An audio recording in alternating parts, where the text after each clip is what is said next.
Good morning, everyone. It's 9 o'clock. We start promptly at 9 o'clock. We finish at 10 o'clock, and the unwritten rule is if we're not done at 10, you're excused. And we've had people say, "Hey, it's 10 o'clock, I'm leaving," which is fine with us.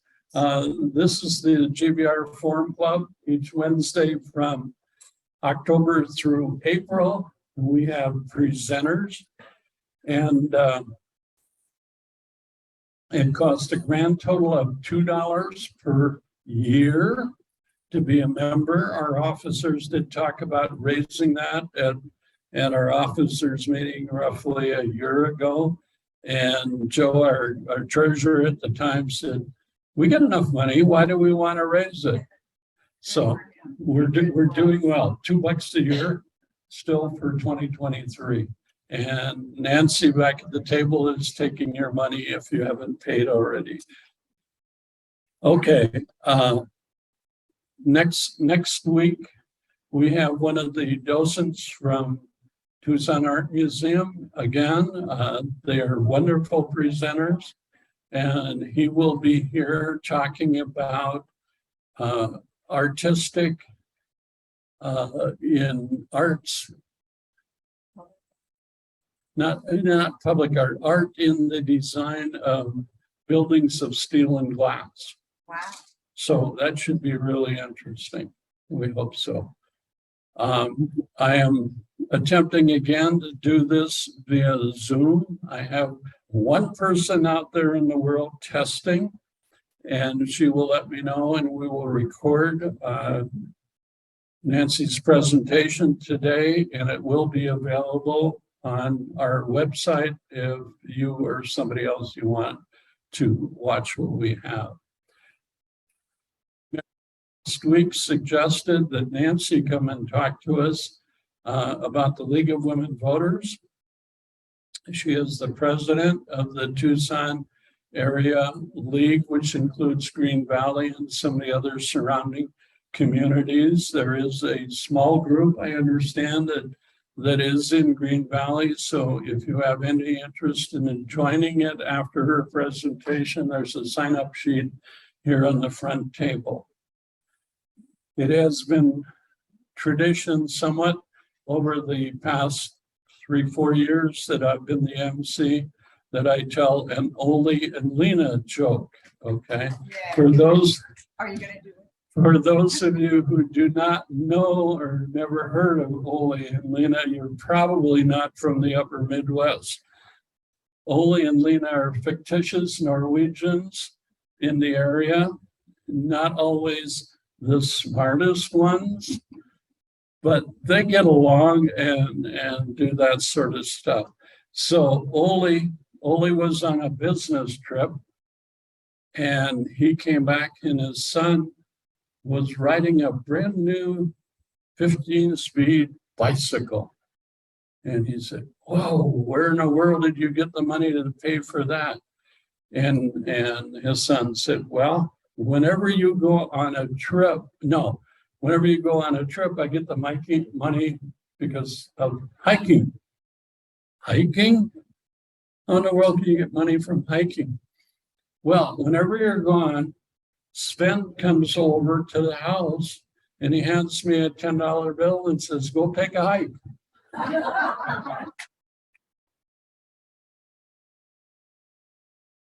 So that one you've not heard before. Nancy Hand will be presenting today, and she will come up here. And as those of you that come often know, I do very brief introductions. So here's Nancy.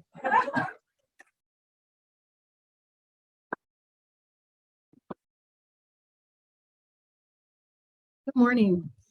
Thank you very much to the Green Valley Forum Club for the invitation, and thank you all for coming today. When I was asked to do this, I said, "Yeah, sure, of course. I'm the president of the League of Women Voters of Greater Tucson. It's part of my job to talk about the league." But as I started to prepare for this talk, I realized this is not any old talk. And I didn't want to come here and sort of just give you a sales pitch. So I'm not going to do that. And my friend Mary, who's here with me today, said that someone, I think last week, said to her, well, yeah, the League of Women Voters is nonpartisan, but aren't they left-leaning progressives? And I thought, oh, I'm so glad that somebody asked that question and that she transmitted it to me, because it kind of gives me an organizing principle for my talk to you today. And so I'm going to attempt to address that question by way of kind of a brief overview of the history of the League of Women Voters, its activities and positions. So for 100 years, and actually now it's 102 years, because the League was founded in 1920. We have been a nonpartisan, activist, grassroots organization that believes voters should play a critical role in democracy. And as you can see here, our mission is empowering voters and defending democracy. So we can really trace the history of the League and the identity of the League through its history and through its founding in 1920. So the League of Women Voters was officially founded in Chicago in 1920, just 6 months before the 19th Amendment was ratified, and women won the vote.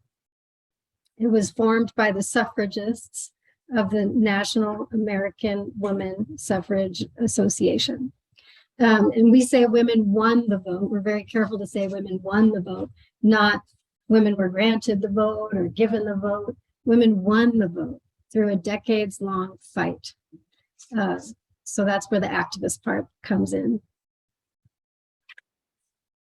And so the League began as what at the time was called a mighty political experiment, designed to help 20 million women carry out their new responsibilities of voters. So having won the vote, this was now a huge responsibility for women to take their place as full citizens and to participate responsibly as informed voters. So really we can see that the roots of the League are activism, that decades-long fight to win the vote. You know, and at the time, obviously this seems normal and obvious to us now, but of course at the time, you know, it was not. Women, some men thought that women were too emotional, too hysterical, not rational enough, not smart enough. It was a radical idea and it was a radical movement. And it did take decades to win the vote. So really it was activism on behalf of women, but really on behalf of women's rights, which are human rights. So really you can see the struggle for through which women won the vote as a human rights struggle, as a human rights fight. And really it's easy to see the through line in the League of Women Voters of that birth, I guess you could say, in human rights for women. So this is the copy of the 19th Amendment, which was ratified by the requisite number of states and went into effect in August of 1920. But it really did not mean that all women could vote. After the passage of that amendment, it was primarily white women who were able to vote for many years. And while white women, rather women of color, were in the fight for the vote alongside white women throughout that decades-long fight, they did not receive either recognition or the benefit of voting for many years. And actually we see, you know, their iconic photographs of, you know, women marching for the vote. And the ones we see the most are all white women. There were women of color marching as well. Often the marches were segregated and the women of color were marching behind white women. Those photographs did appear in Black newspapers, in Black-owned, Black-run newspapers, and very prominent Black women activists were very much involved in that fight as well. And of course, we also know that Black women did not really effectively get the vote until the 60s, neither did Black men. Through Jim Crow laws, poll taxes and literacy tests, many Black people were not able to vote. And as well, I think it's always very important to mention in Arizona, especially, and well, throughout the country, but Native American people were not able to vote until 1924, even after theoretically all other women got the vote, because Native Americans were not recognized as citizens of the United States until 1924, women and men. And even after 1924, after Native Americans were recognized as full citizens, that right was not effectively recognized. And in fact, in Arizona, Native Americans were not able to vote until 1949, and only able to vote after a lawsuit was brought to enforce and claim their rights. So the League, after the amendment was passed by the Congress, the League still had to work with states for its ratification, because it requires 3/4 of the states to ratify a constitutional amendment. And the League, so the League worked with the states, and this strategy was carried out by the League's founder, Carrie Chapman Catt. So she shopped this amendment around to the states, trying to make sure it would get the requisite 3/4 states to ratify it. She was a brilliant political operative, and she modified her case, the case that she made, for different states so that it would pass. This meant, even if this meant pandering to racist politicians in the South who feared having their votes outnumbered if Black women were to become enfranchised. So that's something that the League recognizes, and I'll talk more about that a little bit later. And this is an interesting part of League history that is less known, I think. After World War II, the League carried out a nationwide public support campaign at the request of President Franklin Roosevelt to establish the United Nations and to ensure US participation.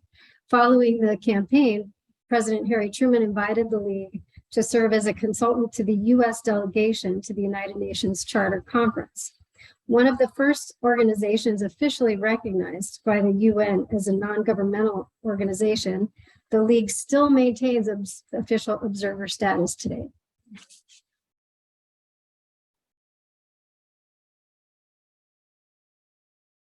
So this is from a later chapter in history, the fight for equal rights. So the League of Women Voters launched a campaign to support passage of the Equal Rights Amendment. And the Equal Rights Amendment, the official text reads, "Equality of rights under the law shall not be denied or abridged by the United States or by any state on account of sex. The Congress shall have the power to enforce by appropriate legislation the provisions of this article." Also around this time, the League of Women Voters decided to admit men as full members. Up until that time, men were not accepted as members, and since the early 70s now, we have male members, we have active male members. There's no bar to participation at any level. Still, the majority of our members are women, but we do have active male members, and we would like more. In fact, our president-elect, the president after me, is a man, the first male president of the League of Women Voters of Greater Tucson, something I feel like we can be proud of. So I don't know how much you all know about the Equal Rights Amendment. It was passed by Congress in 1972, but there was a deadline for it to be ratified by 3/4 of the states, and it did not meet that deadline. And the deadline was extended, and again, it did not meet that deadline. Today, 38 states have ratified the ERA, which is enough for it to become part of the Constitution, but it was not ratified before the deadline. So it has not become an amendment to the Constitution. And there's actually a renewed push for ratification of the Equal Rights Amendment recently. In 2017, Nevada became the first state to ratify it since 1977. And then in 2018, Illinois became the second state since 1977. This is partly perhaps because of the Me Too movement, public conversations about sexual harassment and how common it is, and also the record number of women elected to Congress. And we see that there still is a serious issue with inequality among women and men in the area of lack of equal pay, for example, sexual harassment, and now we can add to the list lack of reproductive freedom.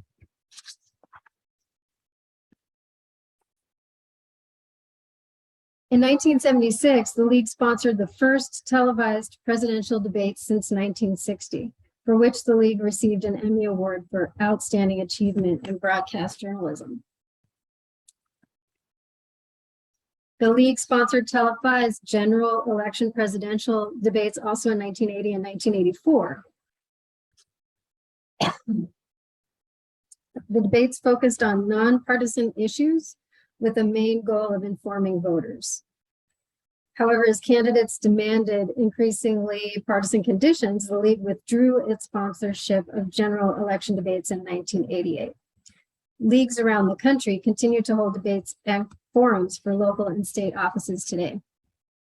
And in fact, here in Greater Tucson, we just recently held a candidate forum for the TUSD school board election and another one for the Pima Community College Governing Board. And at the state level, we sponsored a forum just this week for the superintendent of schools. I'm going to turn this on for a second so I don't cough into the mic. I actually have that.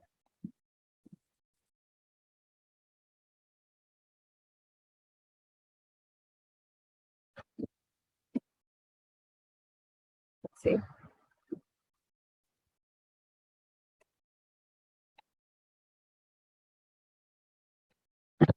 In 1993, the National Voter Registration Act was passed. The League was very instrumental in the passage of that law, also known as the Motor Voter Bill, with the goal of increasing accessibility to the electoral process. And the bill enabled citizens to register at motor vehicle agencies automatically, as well as by mail, and at agencies that service the public.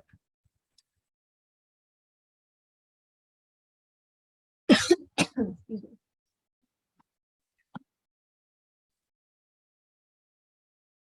Of course, I didn't cough all morning. All right.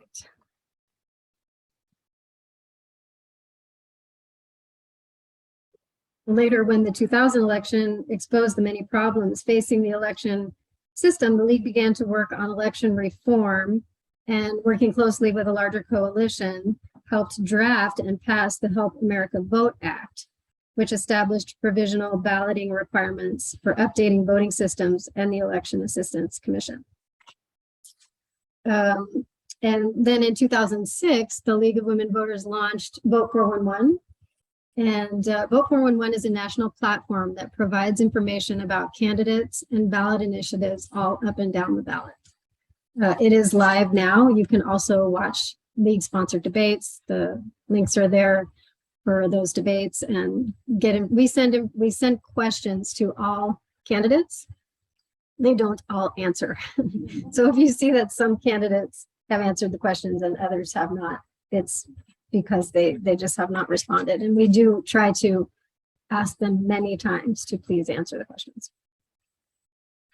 And in 2019, the League launched a People-Powered Fair Maps campaign aimed at educating citizens about redistricting, what it is, how it works, how they can get involved in order to help ensure that redistricting is fair.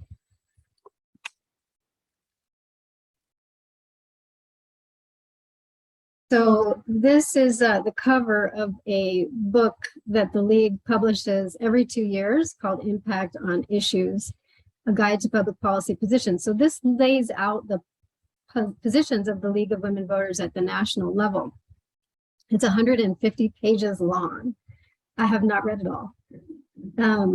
It gives not just the positions, but often the history of those positions, how the league originally took the position, league participation in like getting laws passed and policies passed and things of this nature. And in order for the league to take a position, so this is part of why the league defines itself as a grassroots organization. In order to take a position, a local league or a state league or the national league must undertake a 2-year study of an issue, an in-depth study of an issue, and must consult with members. All members must have an opportunity to participate in the study, express their opinions, help formulate the position, and then it's put to a vote at whatever level, the national, state, or local level of the league. And those positions are, the national positions are published every 2 years in this book, which is actually available for free at the league website, can be downloaded as a PDF. And the reasons it's published every 2 years is because it changes. The league adopts new positions, usually at its convention every 2 years. This past convention, which was this year in June, the league adopted a position on criminal justice reform at the national level. So that will be included in the next edition. But so, as I said, this is 150 pages. I'm not going to read it to you, but I did want to just give you an idea of what some of the positions are. There's a summary section that gives just a brief summary of the positions. The positions are much more detailed than what I'm going to give you, but I just want to give you sort of a, this is just a few from different areas. So representative government, they're divided into different sections. Representative government. The league promotes an open governmental system that is representative, accountable, and responsive. Voting rights, citizens' right to vote. Protect the right of all citizens to vote, encourage all citizens to vote. Money in politics, formerly campaign finance.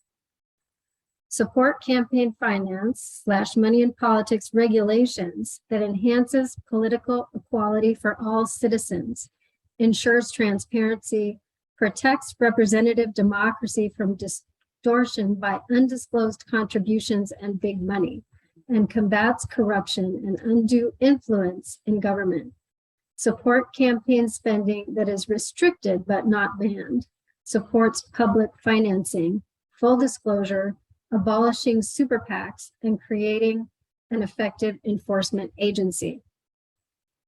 And when the League of Women Voters takes positions, public positions on issues, it's based on these positions that we hold and have held for many years. And when you look at your very big what's on my ballot, because there are 10 ballot initiatives that we will be asked to vote on in November, you will see that the League of Women Voters has taken positions on certain issues for or against some of these ballot measures. And I mentioned this money in politics because the League has taken a position on the ballot initiative that would require disclosure of donors through certain organizations, because right now, if donation goes through an intermediary, I'm summarizing here, you can read the whole thing here, but they do not have to be disclosed. So this ballot measure would sort of close that loophole and require that donors over $5,000 be disclosed. So because we have this position about money in politics, we are able to publicly support this ballot initiative. And you'll see we support some, we oppose others, and there are some on which we take no position as the League because we don't have a position that would allow us to actually take a public position. Citizens' rights. Citizens' rights to know, public participation. Protect the citizens' right to know and facilitate informed understanding and public participation in government decision-making. This is one section, I did that one by accident, one section of impact on issues I have read, and it's several pages long because the League was instrumental along with other organizations starting, I believe, in the 50s and through the 70s in passing sunshine laws, so open government laws, those laws that require your city council, the board of supervisors, any government body to conduct business in public so that we, the public, can observe their deliberations and their decision-making. That process cannot be secret thanks to those open meeting laws. The League was not, of course, solely responsible for that. There was a big coalition of groups, but was one of the major forces in the passage of those laws. Individual liberties oppose major threats to basic constitutional rights. Public policy on reproductive choice protect the constitutional right of privacy of the individual to make reproductive choices. International relations promote peace in an interdependent world rather, by working cooperatively with other nations and strengthening international organizations. United Nations support a strong, effective United Nations to promote international peace and security and to address the social, economic, and humanitarian needs of all people. Trade. Support U.S. trade policies that reduce trade barriers, expand international trade, and advance the achievement of humanitarian, environmental, and social goals. Natural resources. Promote an environment beneficial to life through the protection and wise management of natural resources in the public interest. Resource management and protection. Promote the management of natural resources as interrelated parts of life-supporting ecosystems. Promote resource conservation, stewardship, and long-range planning with the responsibility for managing natural resources shared by all levels of government. Preserve the physical, chemical, and biological integrity of the ecosystem with maximum protection of public health and the environment. Social policy. Secure equal rights and equal opportunity for all. Promote social and economic justice and the health and safety of all Americans. Equality of opportunity, equal rights. Support ratification of the Equal Rights Amendment and efforts to bring laws into compliance with the goals of the ERA. Support equal rights for all under state and federal law, regardless of race, color, gender, religion, national origin, age, sexual orientation, or disability. Education, employment, and housing. Support equal access to education, employment, and housing. Childcare. Support programs and policies to expand the supply of affordable, quality childcare for all who need it. Violence prevention. Support violence prevention programs in communities. Gun policy. Protect the health and safety of citizens through limiting the accessibility and regulating the ownership of handguns and semi-automatic weapons. Support regulation of firearms for consumer safety. Death penalty. The League of Women Voters US supports abolition of the death penalty. So that's just a sampling. There are a whole lot more in this long book, Impact on Issues. So this is a photo that we actually see quite a bit, at least those of us in the League. It's a historic photo that is on a lot of our materials.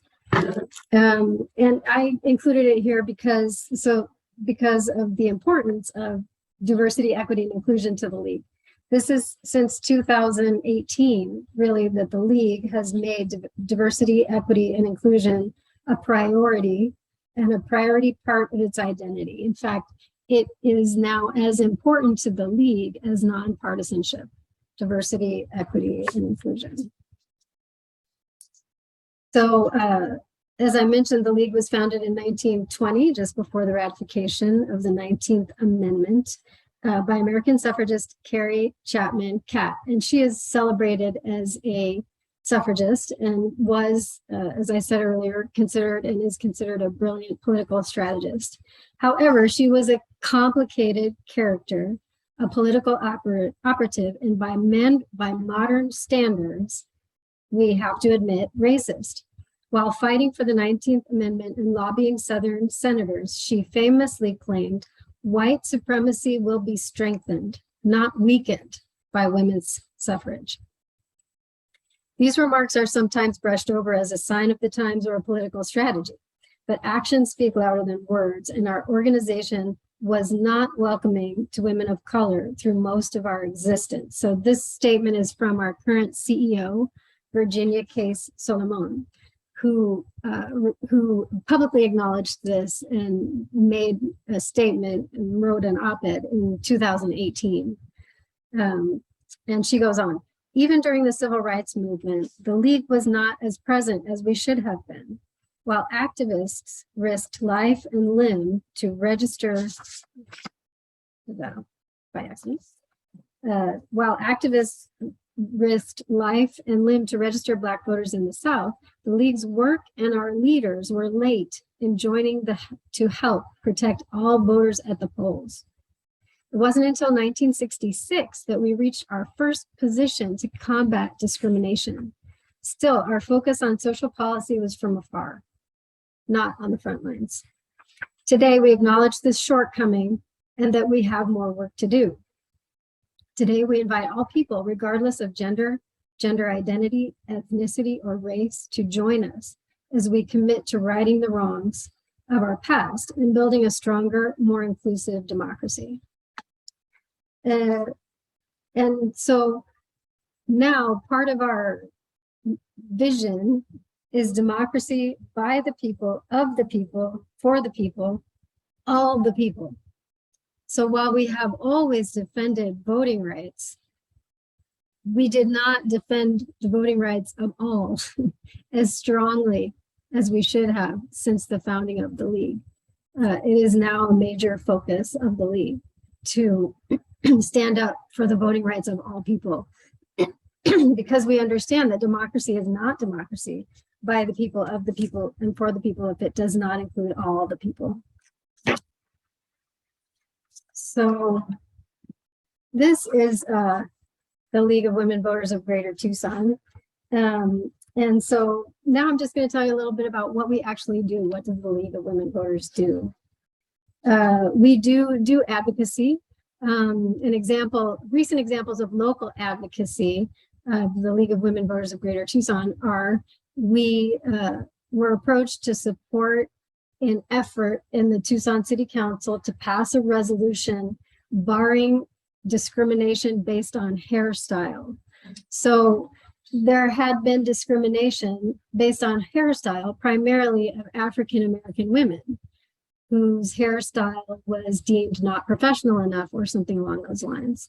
And an organization called Black Women's Task Force presented this resolution to the City Council and asked for the League support. And because we have a position against discrimination, we were able to write a letter to the City Council saying we support this resolution, and it was passed. And the other recent example would be in February of this year, the Pima County Board of Supervisors approved a proposal from the Pima County Recorder's Office to switch from a precinct voting system to a vote center voting system. What that means is that, so it used to be that if you vote in person, which I know most of us now vote by mail, but still 15% or so vote in person, maybe more this year, we'll see. But if you vote in person, you used to have to go to that one school or one church right by your house to vote. And if you had to leave for work before it opened, or you had kids to pick up, you know, you had to figure out how to get to that one vote center. If you went to the wrong place, you either had to cast a provisional ballot or you were turned away and told to go to the right place. So vote centers, the difference is there will be 129 vote centers spread throughout the county, designed to be accessible to remote areas, to public transportation. There are a series of criteria used.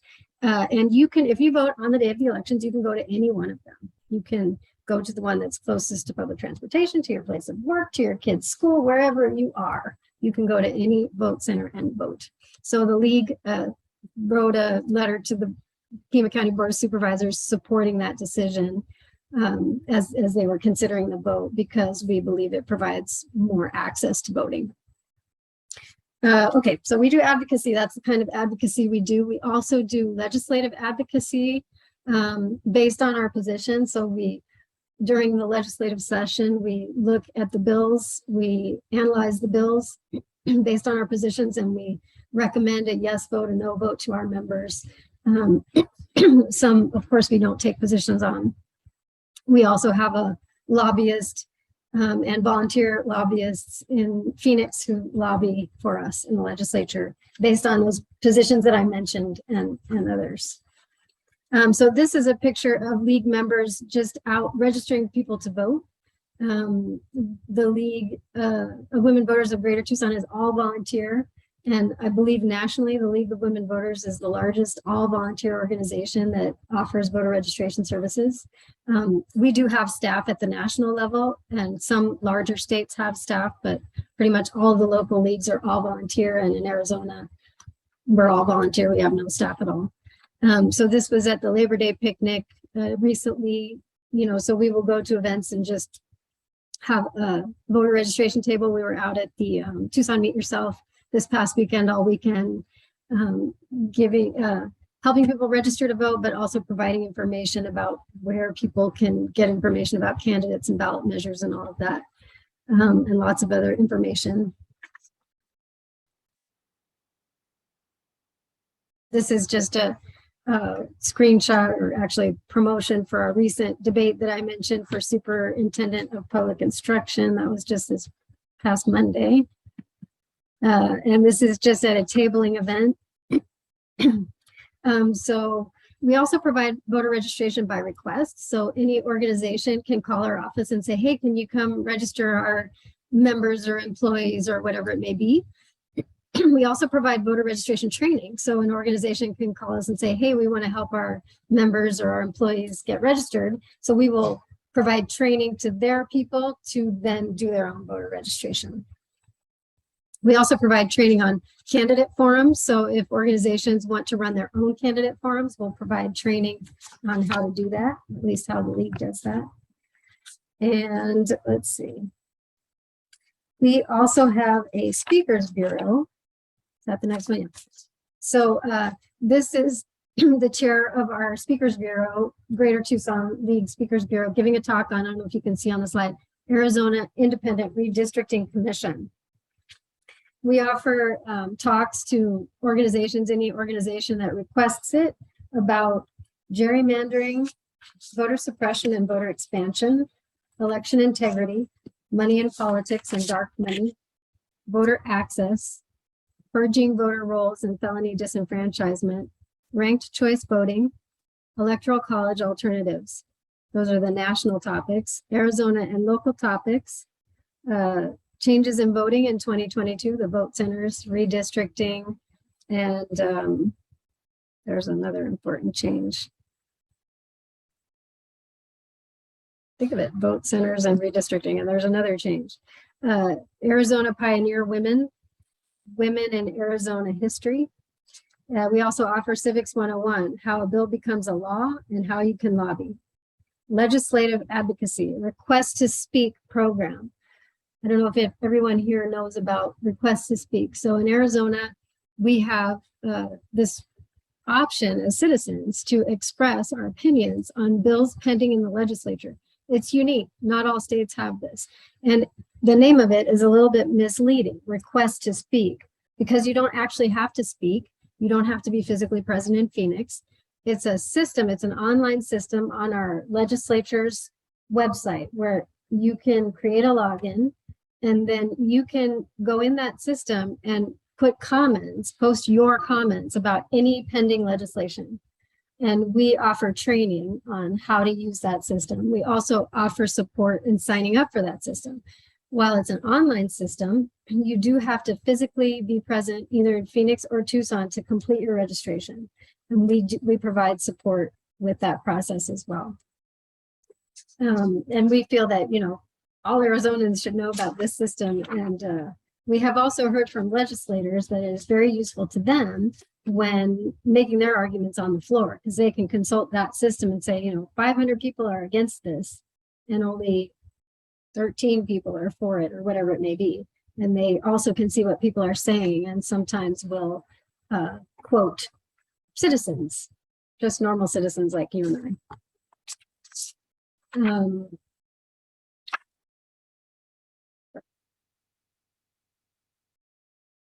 So the League of Women Voters mission is empowering voters and defending democracy. Its vision is a democracy by the people, for the people, all the people.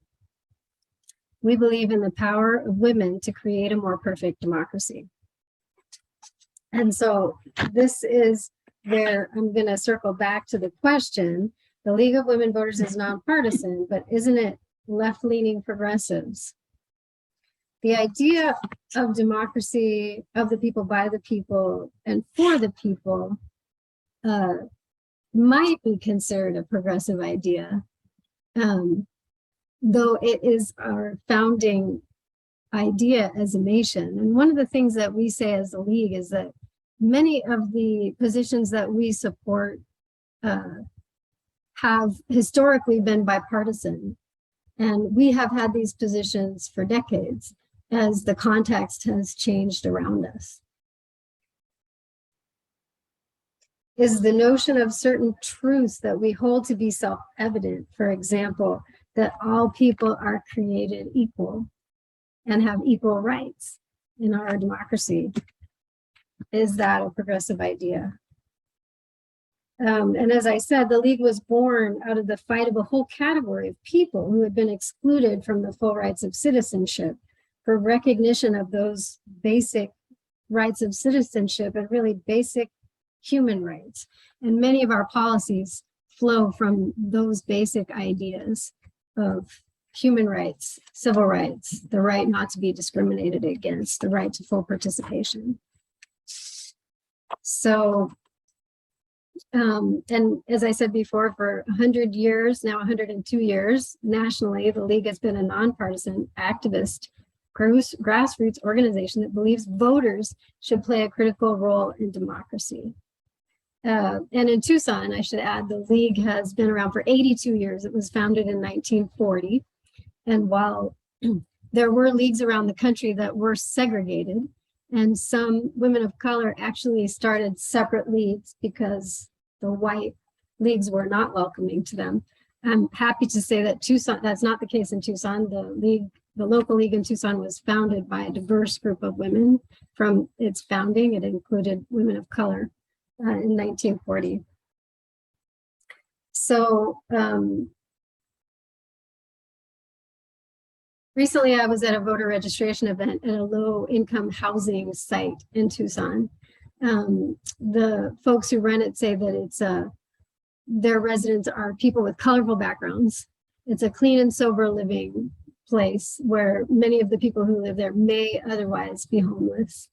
And I was able to help 2 people register to vote.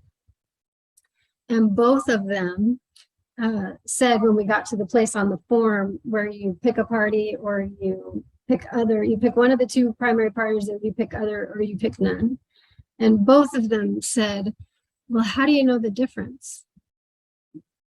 And of course, you know, I'm there as the League of Women Voters. We are nonpartisan. I am not going to steer anybody in any direction. And so really the only thing I could say was, well, if you go to their websites, each of the parties, you know, you can see what they stand for.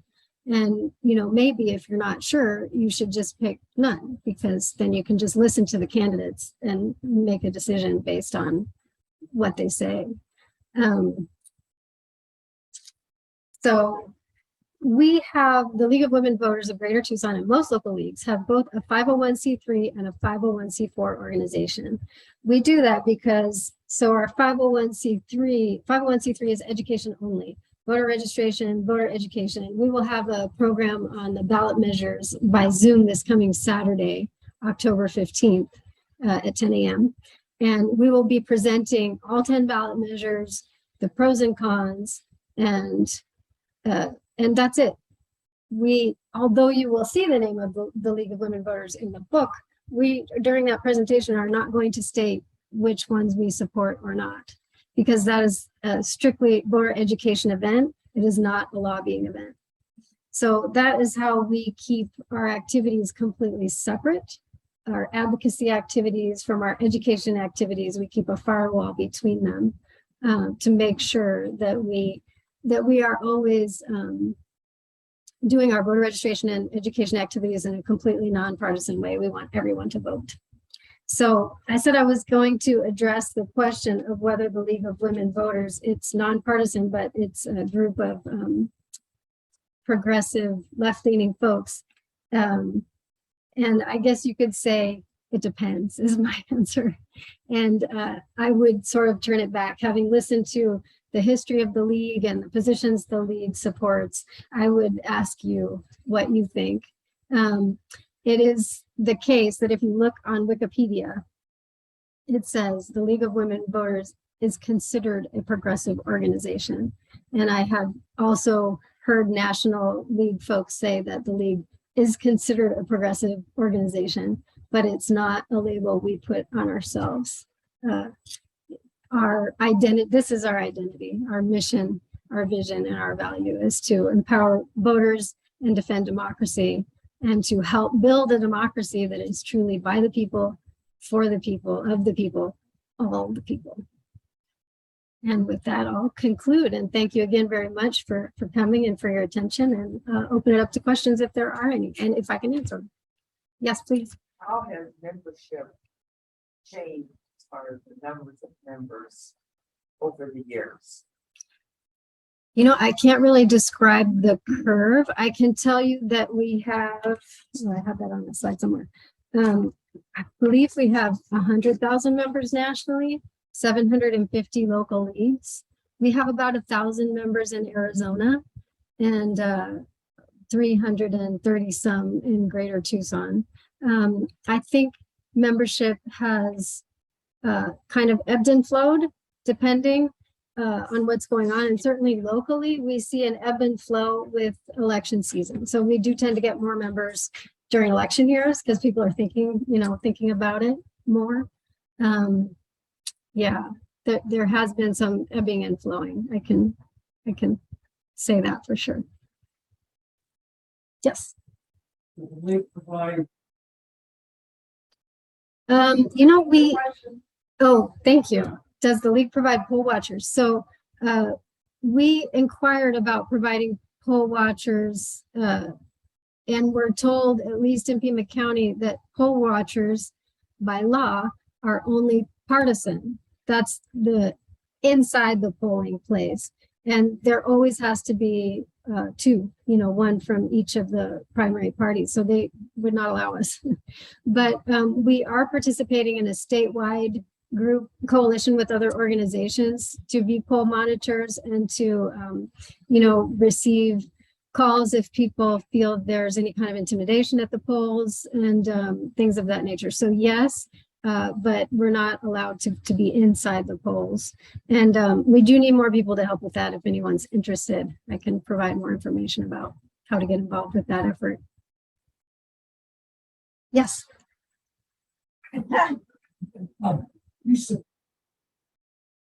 Yes.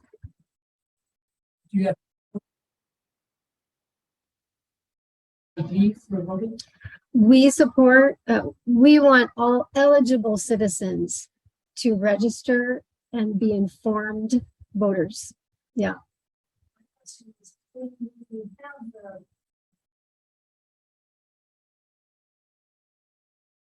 Yeah. When the people come up to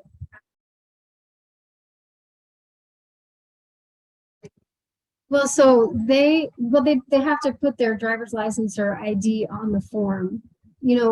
Our role is really to provide the opportunity for people to register, to help them register. We can't really verify their information. The recorder's office is responsible for verifying the information. There's also a question on the form, are you a US citizen? And so they check, they have to answer all the questions, and then we turn in their registration form. But we would never encourage anyone to register who is not eligible to register. I say it that way because there are also citizens who are not eligible, because in Arizona, if you have one or more felony convictions, you may not be eligible. It's actually very complicated. You may be eligible depending on if you've completed all of the terms of your sentence. And for 2 felonies, you have to go through a formal process. of petitioning to have your voting rights restored. So we are very careful not to ever encourage anyone who's not a citizen eligible to vote, to register to vote, because that in itself is a felony. We certainly don't want anyone to get caught up in that. There's a discussion about showing proper ID. Mhm. You know, I don't think we have a very detailed position on that. We definitely are in favor of voter access, anything that makes voting easier, but we certainly don't support anyone voting who's not eligible to vote.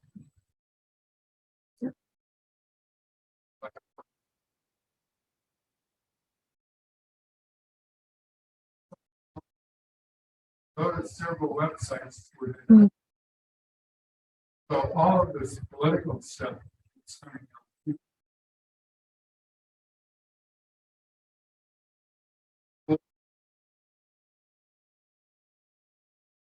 So the comment, I'm just gonna repeat it for the Zoom recording. The comment was that the voter fraud in the US is 1% or less. It's very minimal. There really is very little voter fraud. I believe you are correct about that. I don't have the numbers myself, but I believe it is very rare. Yes. Yeah, you know, the one issue I have, Mhm.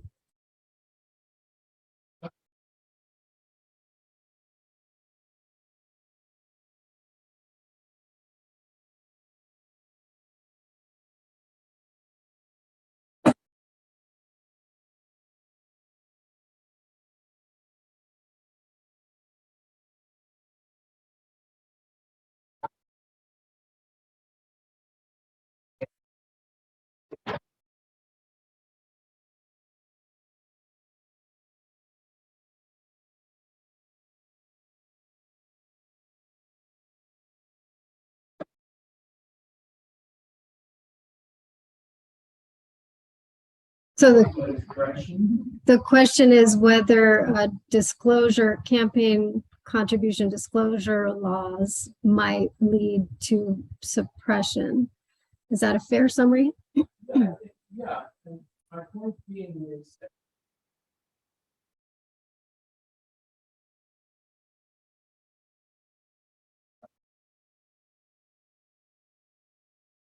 like boss gets involved, you know, this guy is spreading disinformation.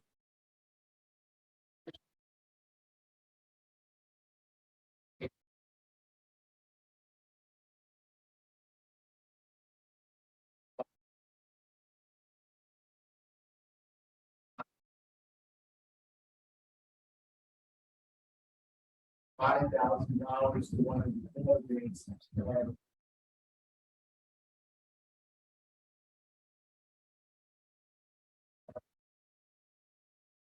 So we believe that the public's right to know is very important.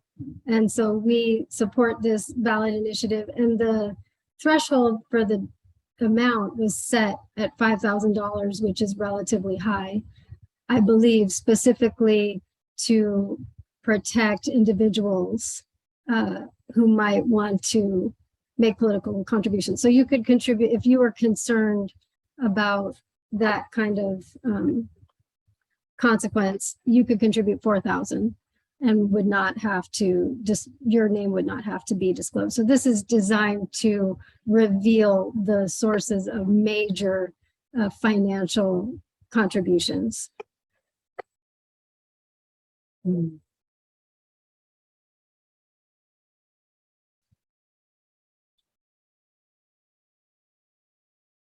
We don't believe that is the intent or likely effect, but yeah. Yes, please. How does something get into that book? There must be a lot of things that come your way that. Yeah. How do they decide what's going to go?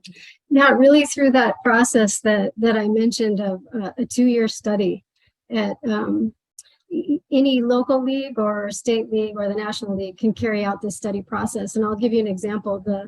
The state of California passed or adopted a policy on, or a position, I should say, it's a position statement on criminal justice reform. Now, we in Greater Tucson, or in Arizona rather, wanted to adopt that same position, So we did not have to repeat their whole study, but we did have to go through that grassroots process with our membership here in Arizona to gauge support. And then it was put to a vote at our convention. So California went through the 2-year study, adopted the position. We adopted it here in Arizona. Gosh, I think it was in 2020. Yeah. And then the League of Women Voters nationally adopted that position. So once one league goes through that 2-year study, other leagues can adopt it, but they have to go through a similar, not as extensive process, but a similar process. And actually, we think that, or there is an effort afoot to perhaps adopt a policy on medical aid in dying, which I know you all heard about last week. Arizona, the League of Women Voters of Arizona does not have a position right now on that. Some other leagues do. So we would be able to adopt a position based on another league's position. And we are planning, or not planning to do that because it's up to the members, but planning to present that as an option to the members. And we maybe have time for one more. You mentioned at some point your relationship or whatever between the United Nations and yourself. Can you clarify and say a little bit more? What is? Yeah, I actually don't know a lot of details, but what I can tell you is that the League of Women Voters does still have official observer status. And it does mean that the league can provide input on different things. I don't have that information in front of me, but there are a number of non-governmental organizations that are officially recognized by the UN as observers in the process. So they don't really have, a direct influence over policy or things like that, but are able to observe and make comments on certain actions of the UN. And as I said, the League of Women Voters was one of the first and continues to maintain that observer status. So would you do anything with the Ukraine situation? That I don't know. I'd have to ask. I know the league was involved, for example, in some of the environmental conferences around the UN process as an observer. I think we're just about out of time here. I see the signal No, I just. to get ready. Okay. Yes, please. Could you address the league here in Green Valley? Oh, sure. So we have a handful of members. We do not have very many members, but Green Valley is considered part of Greater Tucson for the purposes of the league, and we would love to have more members. We have what's called a unit. So prior to the pandemic and still, but we have units based on geography. So units would organize local meetings, about topics of interest. In-person meetings. So that's why we have geographically defined units. Of course, during the pandemic, that all went onto Zoom, but it's starting to go back in person now. So hopefully we would have meetings, Green Valley unit meetings in the future. But as I said, we really only have a handful of members and would love more. So, so please join us. And yes, we'd love to have an active more active Green Valley unit for sure. We have ready. There you go. You have to be a resident of the state to be a member. No, you don't. No, you don't. Yeah, you can be a member wherever you would like. We do have people who are members. Well, we have in Tucson as well. We have a lot of seasonal residents, members who are just here part of the year, and yeah, they can be members for sure.